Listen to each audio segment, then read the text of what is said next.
Hello, Roger. Hello, hello, Marty. How are you? I've had better days. Oh, Yeah, why? it was an absolute nightmare getting here today. Why?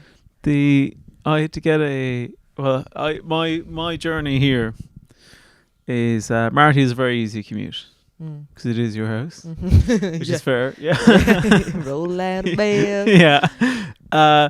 My commute, I get a bus and then the tube, which isn't too bad, you know. But the first bus I got on today, I usually try and be like 2 buses early because I don't like being late for things. So that way, if anything goes wrong, you're kind of sorted. You're fine.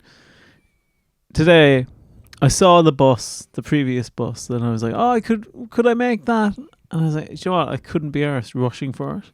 And I had so much time. I was like, "It's grand. I'll just get the next bus. It's absolutely fine." Get the next bus. We go 2 bus stops on, and then suddenly, not the bus driver, another woman on the bus who happens to be an engineer for TfL or whatever, comes upstairs and says, "Yeah, so there's oil leaking out the back of the bus. Oh, shit. The bus might catch on fire, so we're just going to stop here and you're just going to have to wait for the next bus." So I'm like, "Oh, well, that's my contingency bus now." I'm like, "This is why I do this. Yeah. One more bus, I'll be fine." We get off and we start waiting. And then the woman comes back out and she says, "Actually, the next bus after this isn't coming. So the bus driver has decided he's just going to drive on and see how far he can get without anything happening." No. So we've just been told the bus is going to blow up. And then they've said, "Get back on the bus." Yeah. And then we get back on the bus and we're driving. It is going so slow. He keeps saying, "We're losing power." Like we're the Star Trek The Next Generation or something. No. We're losing power. No. And eventually it got to a certain point where I was just like, I can't be on this bus any longer. No. It was packed as well because obviously the bus beforehand had or rather like the bus after us isn't coming and stuff, so everyone's like, "Oh, I'm not getting off this." No. And eventually I just got off and I was just like, I'll walk to the tube. And every now and again the bus would pass me out and I'd go, "I should have been on the bus." No. And then I'd pass out the bus and I'd go, "Fuck you, fuck you guys." Yeah. And then we both arrived at the tube station at the exact same time. No. Absolute waste of time. Oh, that is so nightmare. Annoying. Yeah. But no, if you stayed on the bus though, you'd be like humming away in frustration. Oh, I would have been, I would have gone posted. I would have like beat the shit out of somebody or something. Yeah. Isn't it so? And you think it's like, it becomes so about you in your head then, doesn't it? I was like, the main character of the bus. To me? Yeah. Don't they realise what I have to do today? This is my bus. Yeah. Do you know what I started doing? And this is when I thought I need to get off this bus. I started looking at, do you know the little window hammers? Yeah. On the bus. And I was like, that I just, in case we need that, I'll be the guy in charge of this. I'll get that.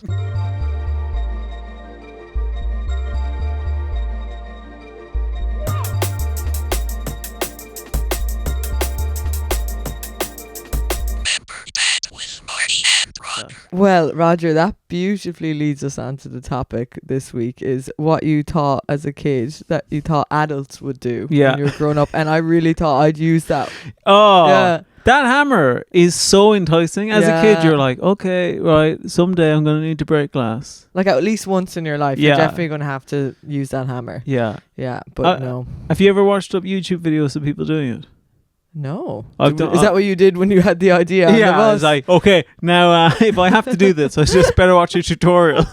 So just to be clear, I feel like when I said what the topic was, my grammar was like, "And do grown up what child do?" Yeah. Can you say what it is more eloquently? Oh, it's what you thought being an adult would be like as a kid. Yes, as a kid. Very good. Okay, good. Yeah, I really definitely thought that, and I thought that, like, you know, when they use their elbows to break the glass, and you just do that. You thought that would happen a few times. But I think that's really strong, no? Yeah, I feel like you'd break your elbow. Yeah. If you did that. But it says like in case of to break. Just to break the first one. Yeah. To break the first one, that's It's definitely an actually elbow not too job. bad, yeah. I'd say so. What I think did you think I meant? What glass did I you thought you meant like you were going up to the window of the bus and going. Psh. Oh jeez, I wouldn't even try doing that. No. That's more like moron behavior now. I know that if it was happening on the bus, I know that there'd be a situation where I'd be going to do it and somebody else would go to do it and I go, no, it's fine. Yeah. You can do it. So yeah. I'd be devastated for the rest of my life. You never got to do it. Yeah. But there's another thing, like, you know, when you sit on the plane and there's you get the leg room area because it's like the emergency exit thing. Yeah. And they're like, are you up to the task of, you know, saving these people's lives if something happens? And then I just fixate on like, will I be able to open that door? Do you know, like, will I panic or not panic, or even no push or pull? Do you know what I mean? Can I be honest with you, Marty? I'd say most people would panic in that situation. I think it's not a you problem. In case you're feeling your self-esteem is low, I think most people would go, okay, plane's crashing. How do I open this again? Yeah, the social anxiety of it as well. Like, sorry, guy. Imagine if your last 5 minutes on Earth was everyone going, "What a gobshite!" How embarrassing! Yeah. Oh my god, he had something cringe on his teeth as well. Yeah. Scarlet for the girl who couldn't open the emergency exit. All of you floating on like a dinghy in the water, like, oh, absolute like fucking ham. What's she doing? Yeah, no, that would be terrible. I think social anxiety hopefully will go out the window in a situation like that. Surely, like, you all band together and you go. But then I would think like there'd be a group. You know, first of all, somebody would step forward and be like the confident person, like kind of lead the leader, and then you'd have to let them take the lead. But then gradually, someone quieter but stronger will actually be more impressive, and then people will turn and like want to follow them. I'm talking about if you're in a survival situation. Okay, like if you've crash landed now, and I do think a lot about, and I'd be curious to hear if you do the same thing. I do think a lot about what would happen if a terrorist situation happened on a plane when I'm on the plane. Yeah. And I think, well, I'm obviously going to get up and start fighting the terrorist. Yeah. I'm going to start fighting. Yeah. Would I now? Would I do that? I would maybe. So would you fight the terrorist? I'd certainly think that I'd do it. I think I would be like, I would try. I would think that I could like talk them down maybe. Really? I wouldn't go fisticuff or anything like that. I'd think about what I'd do is as they're walking past my seat, I'd try and trip them. Oh, sneaky boy. And then as they trip over, I'd jump on their back. Oh, you? Yeah, and I'd get them down. And I go, yeah, just get them from behind like this. You scoundrel. Yeah, and I'd be telling everyone to hop on. Come on, lads. Did you think you'd be in a lot more fights when you were a kid? Have you ever been in a fight? I've been in a few fights when I was younger. I think I expected. I didn't expect fights growing up. Like as in, I expected fights as a kid or like in secondary school. It was just the occasional one would crop up. Yeah. But yeah, I didn't think they were part of adult life now. I did think I'd be merging with Japan much more frequently. That was a big thing in the kids' shows. I think we were watching. The parents were always like, "We're merging with Japan. We're doing a merge with Japan." What do you mean? I don't know. Like as in, we're merging the company with Japan. I think I thought I'd be doing lots more business deals with like big Japanese tech companies. I didn't. I never even thought.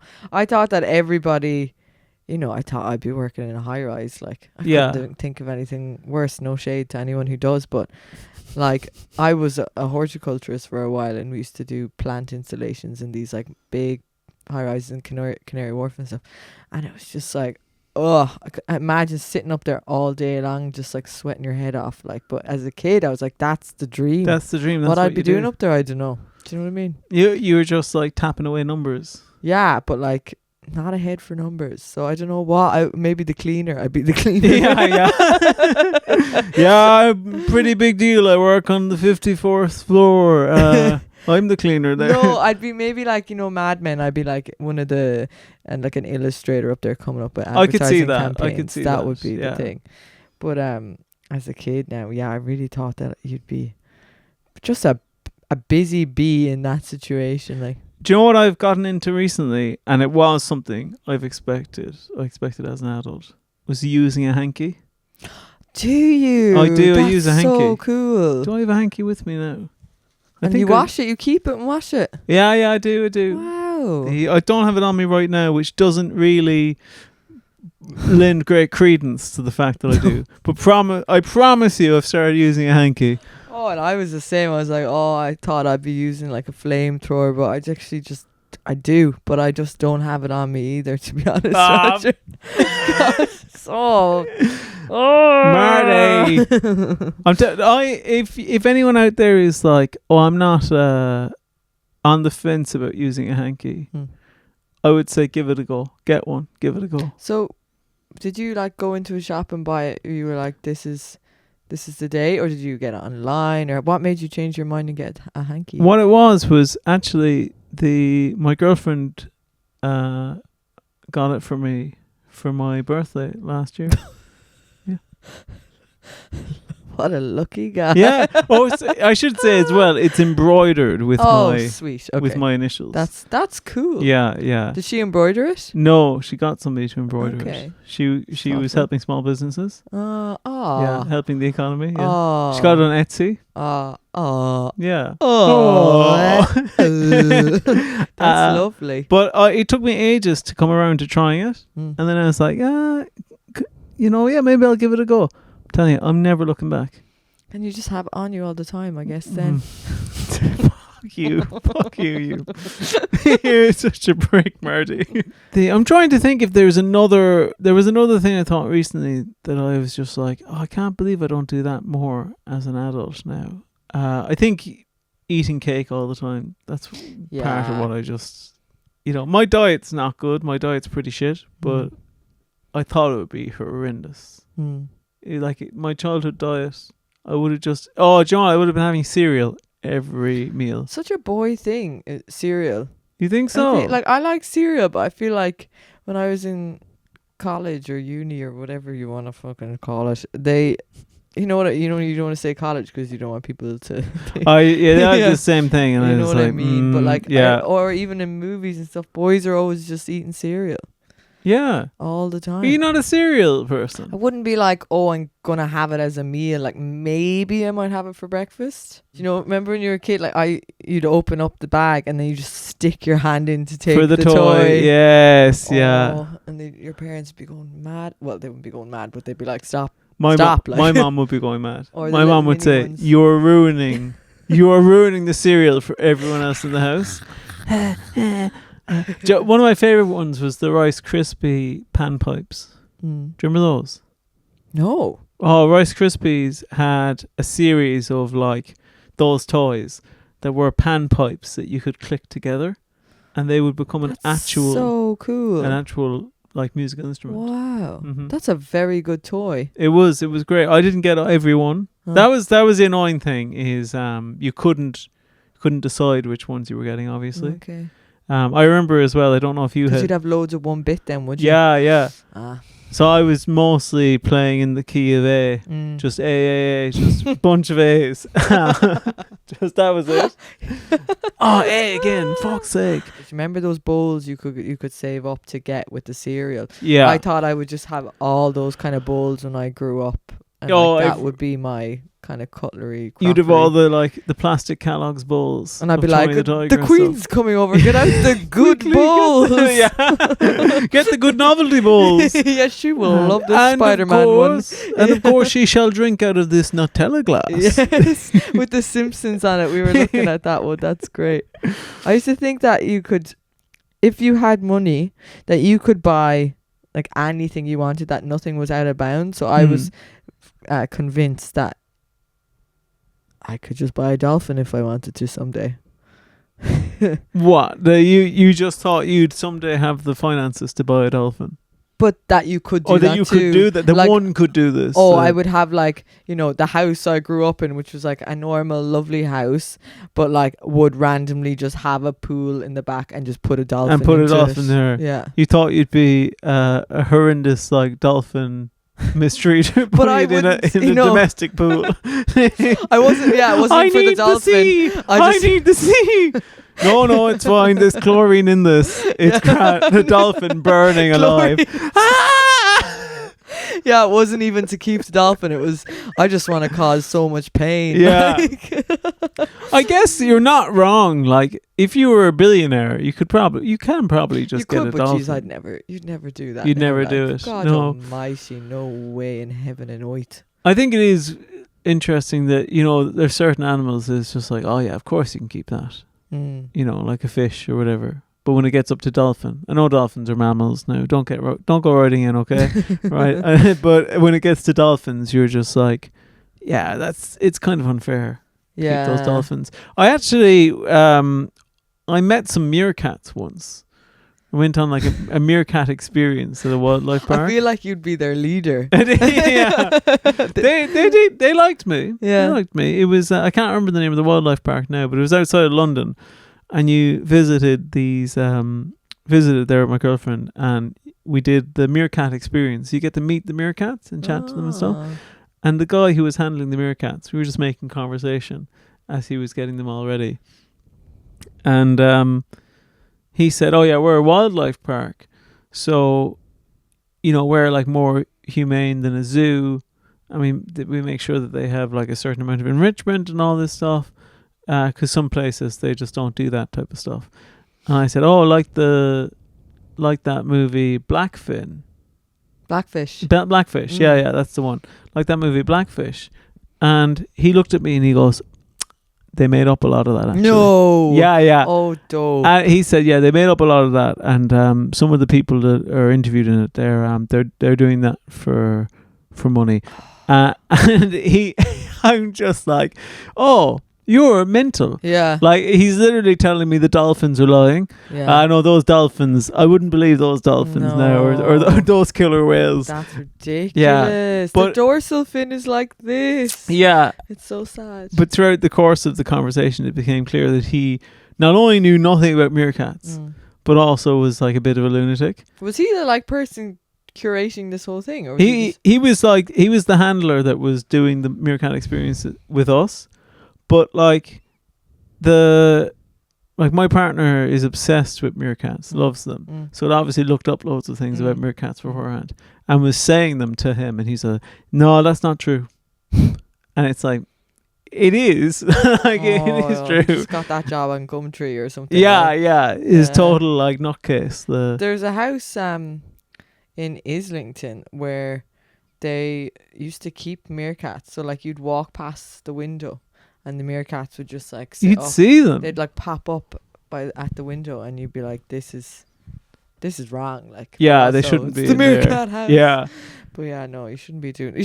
Any exotic pet, just don't own it. I will say, I think I thought I would have, to echo your dolphin thing. I thought I probably would have one of every kind of pet when I was growing up, when I was an adult. Oh yeah, that you would be able to do that. So I'd have a turtle, obviously. I'd have a dog. I'd have a few different types of dogs for my mood, depending on what mood I was in. I'd have some cats laying around. Yeah. Donkey. A donkey. Yeah, I had a pet donkey growing up, so I assumed I'd just always have a donkey. Donkeys, my granny had a donkey. Yeah. They're nice. They're lovely. I love a donkey. Beautiful. What do you say we get a donkey for the podcast? Why don't you say, when we set up our Patreon, I know what I'm spending my money on. Yeah. A fat ass. You have the different tiers. Yeah. And it's so £5 you get an extra episode a week, and then £10 you get this or whatever. And then what's this one? £1,000 we get a donkey. We get a donkey. We get a donkey. And we will keep it wherever we like. I'll just put it in. It'll come with us. I won't dox myself by saying where we are, but anyway. There used to be a cafe in Dublin called the Badass Cafe. I think, was that what it was called? And they had a donkey. The cafe had a donkey, and they used to walk it around Dublin to advertise the cafe. Oh, no. No, not on board for that. You're not on board for that. He doesn't get to be in a field, No. He's just asking you what kind of latte you want behind the counter. We got an order here for yeah, almond, hot milk almond. And sometimes they can be grumpy, right? So he'd be in there hungover all day trying to fucking serve people, just having a terrible time. I think actually a donkey is one of the top animals to be hungover. Yeah, you can just picture it. He's just cross, like sure. That's Eeyore and Winnie the Pooh. That's you know? Do you think he was hungover all the time? I don't know. Do you like Winnie the Pooh? I saw the live action movie not too long ago. It was one of those random movies that you put on when you're at home for Christmas time with like all ages of your family. So you're trying to find something to watch. We put it on and we were all just enchanted by it. Really? It was wonderful. Do you like Paddington? I don't mind it. I'm not a huge Paddington, but I don't mind it. I liked Paddington as a kid. The new Paddington movies. I want to kill that Paddington. Really? Yeah. I want to kill the Paddington. And I want to kill his whole family as well. Not even the one with Brendan Gleeson in it. You didn't like that one? The new Paddingtons, I just think, oh, look at that. He lives in the biggest house in the world. Yeah, it's a bit privileged. Yeah, and the father works for BA Systems. Yeah, and he's doing drone strikes on pandas back on bears back in Peru. It doesn't feel right. No, I think it's. I agree with you on that one. I actually have. I haven't published this, but I started writing a small, alternate universe Paddington. Yeah. Called Connolly Bear. Okay. And the story is that he's a Marxist revolutionary from Peru. Right. And he first came to Ireland to help the IRA. Okay. And then he's infiltrating the British government by way of a wealthy banking family. Oh. And he comes to London, is found in Paddington, and basically he's undercover. It is Paddington, but he's actually an undercover agent for the IRA. Oh my God. And he culminates in him being involved in the attempted bombing of Margaret Thatcher. Oh my God. Yeah. Yeah, that's what I'm working on right now. That's what I'm working on right now. I just needed to tell you that it's a bit of it's like a satirical take on Paddington. Oh, is it? And the IRA. Yeah, I don't agree with Paddington. I don't agree with Paddington's stance. I don't support Paddington. But it's he wears a red hat after all. You know, you can't be doing that. But it's a work of fiction. Yeah. You're a true maverick. Can you believe that it's been hard to get that off the ground? When I've had these meetings after Edinburgh, and it's like, what would you like to do? I'd like to do Paddington if he was secretly in the IRA. Take everything English and just make it if they were in the IRA. If they were secretly in the IRA, how would you like that?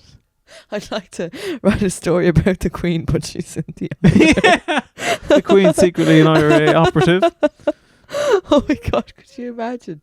Jeez, we won't though, will we? No, we won't. We won't imagine. We won't dare to imagine. Yeah. We won't. On Patreon, we'll imagine it. We will imagine. When we launch a Patreon. I also thought that I would have flown first class by now, and I was I would have wanted to once in my life. But now, even if I had I don't think I would do it now, even if I had the money to do it, because it's just such a waste of money. It seems, opulent, yeah. Definitely way more practical. I thought I would have met the Pope by now. Have you taken any steps to meet the Pope? That's the thing. I thought it would happen. I just thought that would happen, meeting the Pope. Him just outside throwing rocks at your window like, Roger, come on. Roger, can you come out and play? Go for a ride in the Pope mobile. Can we go kick some ball? You must have thought that you'd meet the Pope at some stage. I think, so, I guess because he was so mentioned so much when we were kids, wasn't he? It's obviously different Pope. This Pope, American Pope, I don't know if I have much interest in. God, he's an American Pope. Yeah. Oh, there was a thing. A video came out when he got elected. What's the word for it? Conclaved. When he got conclaved. When he got black smoked, blue smoke, white smoked. And somebody was on the phone to her mom, like a video call, and she was like, "Mom, so and so's been elected the Pope," and she used to be in a situationship with him. The mom was. This. Yeah. I was so mad, and she was like, "What? Whatever his name is, Tommy's the Pope now? Imagine. Could you imagine you're going out with someone that you're like, nah, he's not going to amend anything. Yeah. He's whatever. a bloody Pope. He's only going to become the bloody Pope. This week I got a good few that I really liked. I mean, I do often quite like them, but there was ones in the listener that you keep getting every time Marty goes like, yeah, they were actually not dog shit today. Not that they're ever dog shit. They're always good. But ones that I could relate to, you know, that kind of way. A personal relation. This I'm not going in any particular order in terms of what I just said, but one listener said that she thought that she would be having sex all the time every day, like, here we go again, I have to have sex again, was just being a part of a grown-up. So you're just like constantly riding. That is hilarious. But if you watched Friends, you would think that. Yeah, you would think that. You know? Yeah, I think that's a good point of like, I think if you think of Joey in Friends, yeah, like it's a man who's having an unhealthy amount of sex.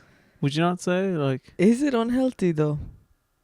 I think maybe this is the Catholicism coming in, but I think if you're having sex as much as Joy with that many individual partners, yeah, that can't be good for your like psyche. Maybe I'm just really repressed, but I just feel like maybe he's a different sexual partner every day. Was it every day though? Every episode I saw, everyone. Well, the way they'd be like, I haven't had sex in a week, and they'd be like, oh yeah, dude, oh my god, sort that out. You gotta go. You gotta meet the first stranger. Yeah, and this is before you could just on an app basically like order a stranger. Like, for sex. This is before app times. So Joey's out in a bar. Just fucking talking to every woman. Will you have sex with me? Will you have sex with me? Will you have sex? But that's the mechanics of it. That's a healthier way of doing it, though, than the way you would do it now if you are just ordering a stranger, if that's how we want to put it. Yeah. But I agree. Yeah. I feel like he wasn't using protection. That's a good point. You were thinking he must have loaded the kids. The only reason I think of him using protection is because I think there's one episode where where Ross says, oh, a condom is only like 99% effective or something. And Joey goes, what? Oh, yeah. So I think, yeah, he must have been using them. Enjoy or you would have trust. Unless he is firing blanks, as they say. I don't think he is. No. He's a viral young man. Yeah, he does seem like somebody who could produce children. Yeah. Isn't that bad? Yeah. A man could do that. Produce children. I want to jump from that one I'm just because this one is a particularly good one, and then Roger, I want to hear your ones as well. Of course, obviously. Of course. Like, sure, you're my shit ones. Saying no. But this one it's more like a belief I had as well. So I don't know how related to this question is really, but when I was like 13 or 14, we'd ask adults to go into the shop to get us booze, and I remember as a teenager swearing to all my friends that when I was an adult I'd say always like yes to any teenager that asked me to go to shop and buy drink for them, because I know what it's like to struggle to get alcohol. So as a teenager I had the ambitions to be a really cool adult who would always say yes to purchasing alcohol for children. And this person went on to say, full transparency, I haven't bought any children alcohol, and this is Kim Blythe-Smith. Oh really? Yeah. Ah, that excellent comedian. Yeah, go fantastic. See Kim whenever you can. But I can totally see Kim doing that. I can see. I'm not going to do an impression of Kim, but like Kim is. Oh yeah, you can just picture Kim talking about it, of going like, you see when I'm them. Yeah. I'm going to remember the little guy. Yeah. I'm going to remember us, and I'm going to buy. And then obviously when you're an adult, you're like, oh, I can't do that. Would you not do it? No. It depends where I am. I wouldn't do it at all. You do it. And how old they are. I wouldn't do it. If they were 17 and it was like not in England, I would never do it here. Never do it, actually. No, I don't know. No, I'm going to be authentic in this podcast and say it depends. It depends. I just wouldn't do it because, one, it's not actually a moral thing. For me, it's not a moral thing. I just couldn't be arsed. I would say to them, like, you've nothing to offer me to get me it's to... It's not about the offer. It's about the paying it, doing what people did for you in the past. Did nobody buy you a drink when you were a kid? No. You're a bitter man. That's why. No, we just had it. We had it on tap. We could just get it. We had it on tap. It's just easy to get. The privileged. I see what it is now. It's just easy. You just get the one. The one person. This is a mad story. We never had problem getting GAT is what we used to call it. Okay. But this is a mental story where my friends. Should I name them? Maybe I shouldn't. No, I'm sure it's fine. It's fine. Sure, okay. They were just teenagers, whatever. Yeah. Sean and Paul, two twins. Someone give it to. Yeah.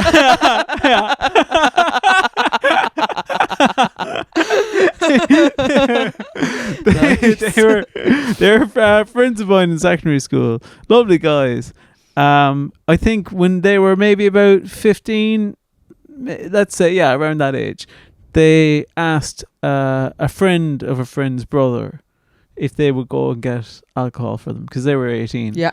And this guy, I won't say this guy's name, he was like, yeah, no problem. And he got €50 from each of them. Oh. And he was like, okay, whatever I get back. They had a list of things that they wanted. Yeah. Because I think they were like, it was like a free gaff or something. Yeah. So he was like, okay, I'll get this for you, but I get to keep whatever change I get from it. So they were like, okay, that seems like a fair deal. So he goes in to Dunnes Stores in Ballincollig, takes in a shopping trolley, fills up the shopping trolley, just walks it clean out of the shop and just keeps walking with it. Oh my God. And the lads are like following after him and they're like, what are you doing? What are you doing? He goes, you said I could keep all the change that I got from this? Oh my God. He just walks it. That's kind of amazing. He walks a shopping trolley like just basically full of vodka, full of cans, walks out to the car park, and then he just like leaves it in the car park with the lads and he says, it's your problem now, and he just walks off. That's confidence, guys. Yeah. Be more confident. Yeah. So then the two of the lads just started to like freak out and obviously just grabbed like all the cans and ran off. Oh my God. But yeah, I still think of that, of like, that's the way to do it, because afterwards I remember them saying to him like, why the fuck do you do that or whatever? He goes, well, what were you going to do? Like, you got your beer, I got my money. How old was he when he did that? He was only about like 18 or 19. He looked older. I will say he looked older. Does he work in something really clever? No, he's not really. You're like, I was gonna say what he was just a supermarket butcher. He should be counting cards, that fella. You think so? Yeah. Oh, that's so clever. Yeah. I wouldn't. Yeah, I would never do that. You wouldn't just rob a load of alcohol for. I would. Well, not so brave. Like, I don't know. What you're doing is like, is as illegal as stealing alcohol. No, it's more like, it's not that I wouldn't do it morally. It's more like, I don't know if I would have the cojones. Oh yeah. Well, yeah, I would to do that. I wouldn't. I like, if I walk into a shop with something from the shop that you could buy there that I've bought somewhere else, I'm like, just so you know, this Lucasade is.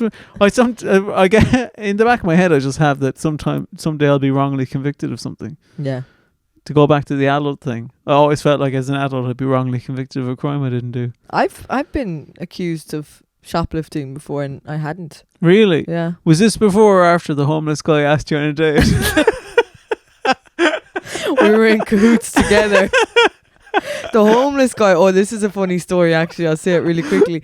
So it was he asked me for money first, right? Which isn't the best way in with a woman if you're going to ask her on a date after that, right? Is that your tip to me if I ever find myself in don't ask them for money if I find myself in the dating scene again, don't start asking for money. Okay, never ask for money. Yeah. But I was on a train, he asked me for money and I was like, no, sorry. And then he was like, he heard my accent and then he was like, oh, where are you from? I said Limerick. And he said, and there's a enterprise, like this iconic chipper in Limerick called Chicken Hut. Have you heard of Chicken Hut? No. And the great, like, it's massive, and there's like the specific gravy that people go flock there to get.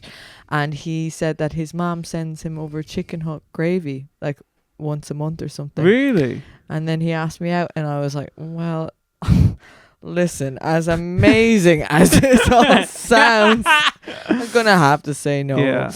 But he just was like, the confidence of the man, of Yeah. that guy. I was like, wow. I was like, wow. No. No, I wouldn't. No. Not because he's homeless, but because of like the whole vibe. Yeah, the whole vibe. I also think maybe But I'll also get cancelled for this. I think it's fair to say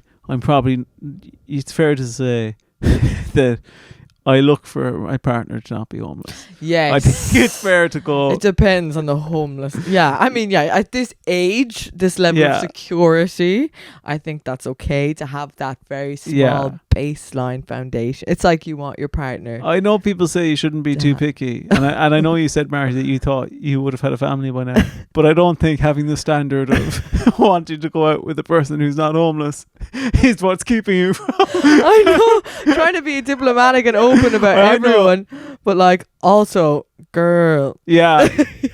Just put yourself in a second, Marty, for what if one of your friends came to you and said, yeah, I'm dating a guy, really lovely, homeless guy. My friend did for a minute. What? But really? She didn't realise he was homeless. Okay. And then they never went to his house, and she was like, wait a minute. And then I think it ended, but she was like, he was lovely. Yeah. But then it's also the other emotional things that come with that. And you don't, doesn't matter what it is, you don't want to be looking after somebody in such a massive way. Yeah. Any power imbalances are bad for relationships. Yeah, especially if it's new. Yeah. Just so you know. Oh, yeah. Just so you know, guys. Like, I had a friend once, he was going out with Santa.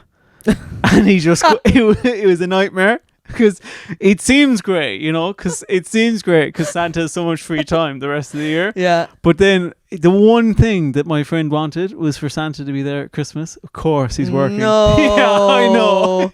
Oh, God. But like, you have to just say, look, Santa, if you're going out with Santa, you just have to know that he's not going to be able to commit in that way to you. Yeah, yeah. He has to go out, though. But like, did he ever get to go on the sleigh with Santa? Or was he no, he actually wasn't even allowed to go to Santa's place. And then he found out that there's somebody called Mrs. Claus. Oh no! So Santa's gay. Santa's having a secret gay relationship outside. Yeah, but that's very predictable, I thought. Now, of course, to be fair. Yeah. He is flamboyant. Like, come on, he's riding around on a sleigh. Isn't he? Riding around on a sleigh with all those reindeer. Yeah, sleigh, literally sleigh queen. I'm Prancer. I'm Baxan. And he's this big leather boots. Yeah. Oh God, I know. Yeah, that would be so hard to match up to as well, and you'd feel feel like if you were going out with Santa, you'd be like, I actually can't argue with him on this. Yeah, and like, there's nothing I can do. It's me or the millions of kids in the world. You have to pick. Yeah. He's gonna pick that. I've got some great submissions here. Oh, brilliant! That suck up. And I love you all. There's one of them in particular. I'm going to save one for last because I thought that is so like Marty coded. Right. The first one, somebody told me that they'd imagine they'd have more contacts in their phone, like Mahmood Carpenter or Pavel Bathroom Tiles. Which I think is so funny. That is such a good That call. Is dads though. Dads do that. My dad does do that. That's the way can I let you in on a secret? I still have things on my phone like that.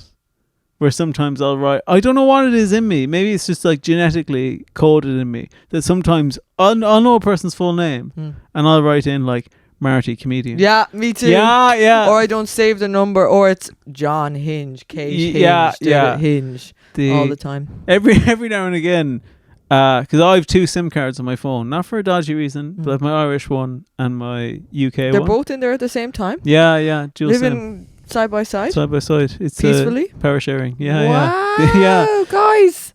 It can happen. It can work.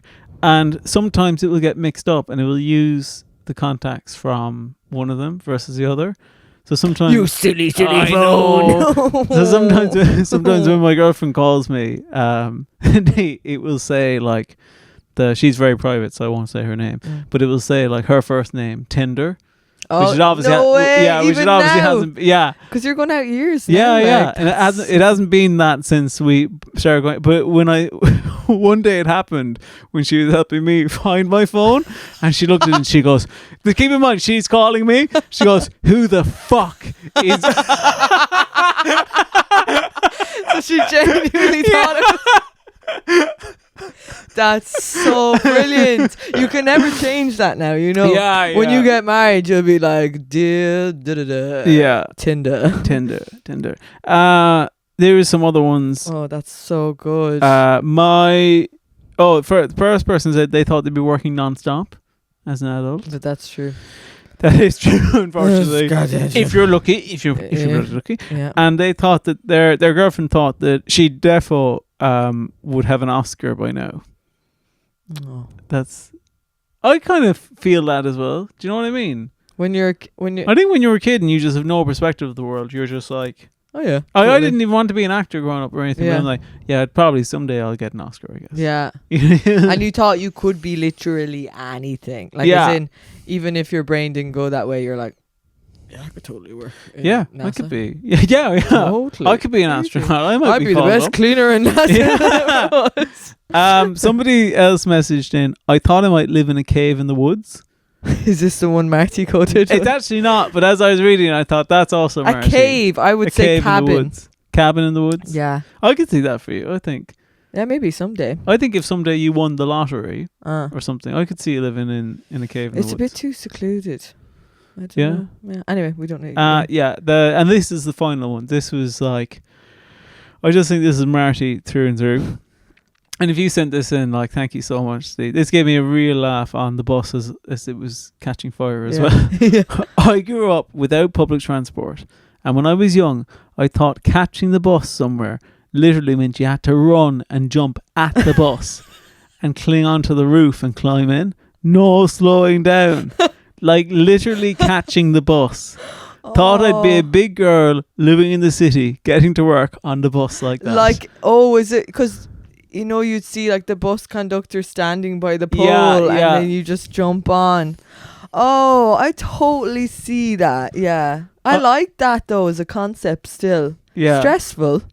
Yeah, but what isn't, you know? Yeah. But then you keep moving. Sometimes people take so long to get on the bloody bus and you're like moving along, guys. That is, I'm telling you, I don't know if it's the years of living in London or what, but sometimes I just want to kick people onto the bus. Oh, stop. When they're in front of you.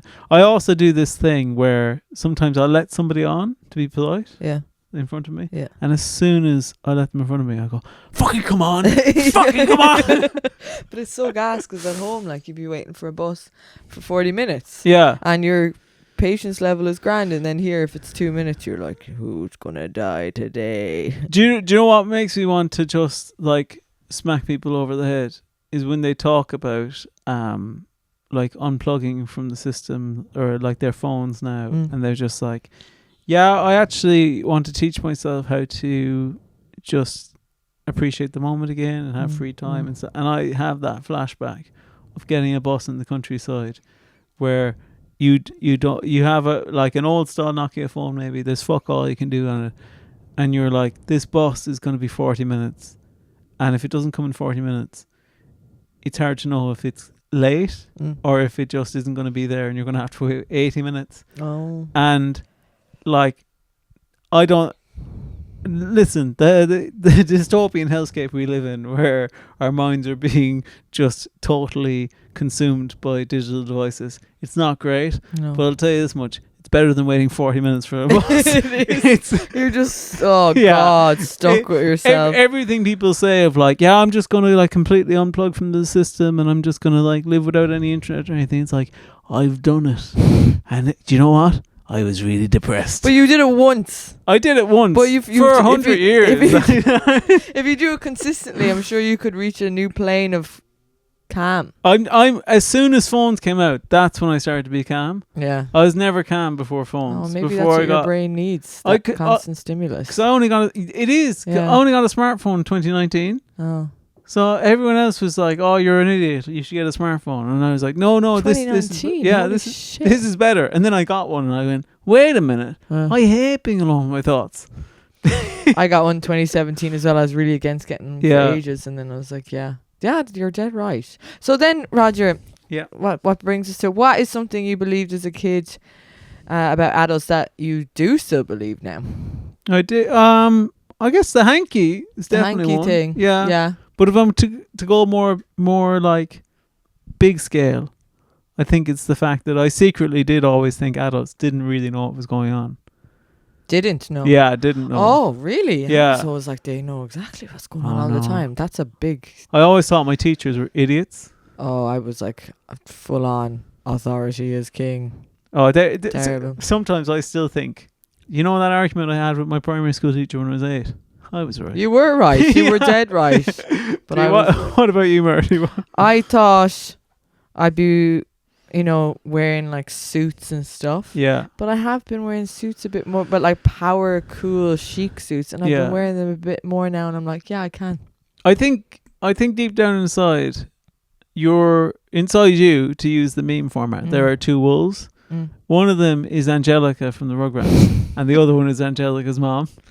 I don't want to be Angelica's mom. She's like Lois from Malcolm in the Middle. No, she's not. Angelica's mom. Oh, I'm thinking of Tommy's mom. No, Angelica's mom. Angelica's mom. Thank you. Like the stepmom in The Parent Trap with like the big hat. Yeah. Like real chic. Power tripping. So Angelica. Roger, that's one of the nicest things anyone's ever said to me. Oh, we won't. Marty, I'm glad you said that. We won't dig into whether or not that's tragic. Bye.